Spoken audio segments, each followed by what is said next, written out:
Assalamualaikum warahmatullahi wabarakatuh. Bismillah, alhamdulillah, salatu wassalamu ala rasulillah Muhammad ibn Abdullah wa ala alihi wa sahbihi wa mawalah, amma ba'dah. Alhamdulillah, kita melanjutkan suraukan kitab Safinah dengan makna pesantren bahasa Indonesia. Kita masuki fasal tentang waktu yang diharamkan melaksanakan sholat. Bismillahirrahmanirrahim. Qala al-musannifu rahimahullahu ta'ala wa nafa'anallahu bihi wa bi'ulumihi wa bi'ulumi sa'iri salafis sholihina fid dharaini amin. Bismillahirrahmanirrahim. Fasun ay hadza fasun. Bermula ini itu sebuah fasal. Tahrumu haram. Apa yang haram? As-sholatu, melaksanakan sholat. Allati ya sholat, silahnya allati laisa, yang tidak ada. Itulah baginya sholat apa yang tidak ada, sababun, mempunyai sebab. Sifatnya sabab, mutaqaddimun, yang mendahului, wala muqarinun, dan tidak ada sebab yang membersamai. Haram sholat yang tidak punya sebab mutaqaddim atau sebab muqarin fi khamsati awqatin, pada 5 beberapa waktu. Jadi kita haram melaksanakan sholat dalam 5 waktu ini. Tapi sholat yang diharamkan adalah sholat yang tidak punya sebab mutaqaddim atau tidak punya sebab muqarin. Berarti kalau punya sebab mutaqaddim atau muqarin maka boleh. Misalkan habis asar tidak boleh dan tidak ada sholat ba'di asar. Tetapi kalau ada sebabnya untuk melaksanakan sholat yang sudah terdahulu, misalkan ada orang mati, orang meninggal, harusnya kan tidak boleh sholat di waktu itu. Kalau sudah selesai sholat asar, tidak boleh sholat yang lain setelah waktu asar. Tapi kalau ada orang meninggal karena ada sebabnya, saya sholat sebab ada orang meninggal, jadi sebabnya terdahulu sebelum sholatnya, maka itu tidak masalah. Ataupun sebab yang membersamai, jadi saya sebab sholat ini bersamaan saya masuk masjid, sebab sholat tahiyat, sebab masuk masjid saya melaksanakan sholat tahiyat masjid, maka itu mempunyai sebab yang bersamaan dengan sebab saya sholat, sebab saya masuk, sebab saya sholat, sama-sama. Jadi itu boleh dilakukan. Yang tidak boleh, yang tidak punya sebab mutaqaddim dan tidak punya sebab muqarin. Di mana saja 5 waktu itu? Inda tulu'is syamsi, yang pertama ketika terbitnya matahari. Ketika mulai terbit matahari berarti habis subuh ya, waktu subuh selesai itu belum boleh sholat dulu, belum boleh sholat sunnah.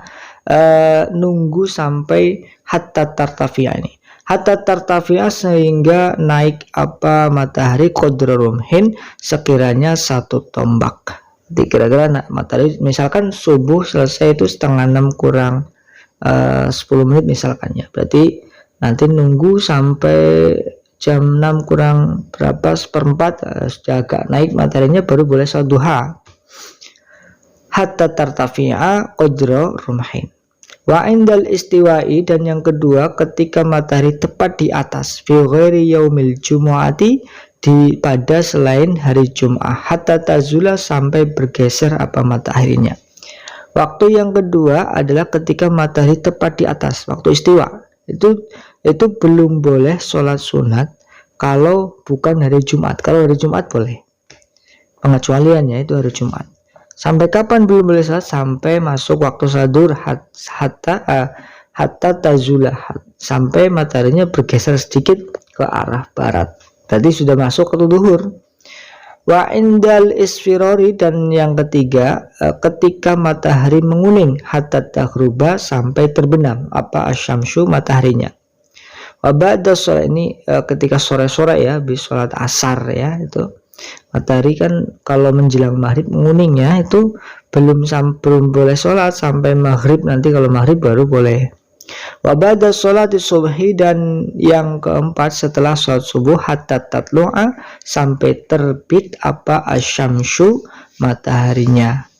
Jadi ketika habis subuh selesai terus sampai naiknya sampai sempurna ya, sampai qadra rumhin, itu baru boleh sholat. Setelah subuh, jadi setelah subuh itu ada 2 waktu ya, setelah subuh sampai muncul matahari sampai naik matahari qadra rumhin gitu ya. Jadi dibagi 2. Sholat asar juga sama, habis sholat asar sampai maghrib, nanti maghrib sampai sholat asar, habis sholat asar sampai isfiror sampai maghrib, begitu ya. Ba'da sholatil asri, dan yang kelima ketika setelah sholat asar hatta taghruba, sehingga terbenam apa mataharinya. Jadi itu 5 waktu yang kita haram melaksanakan sholat yang tidak punya sebab mutaqaddim dan juga muqarin. Tapi kalau punya sebab yang mutaqaddim atau muqarin, maka boleh melaksanakan sholat di 5 waktu tersebut. Wallahu a'lam bishawab. Alhamdulillah, kita lanjut di kesempatan yang selanjutnya, di fasal yang selanjutnya. Terima kasih. Assalamualaikum warahmatullahi wabarakatuh.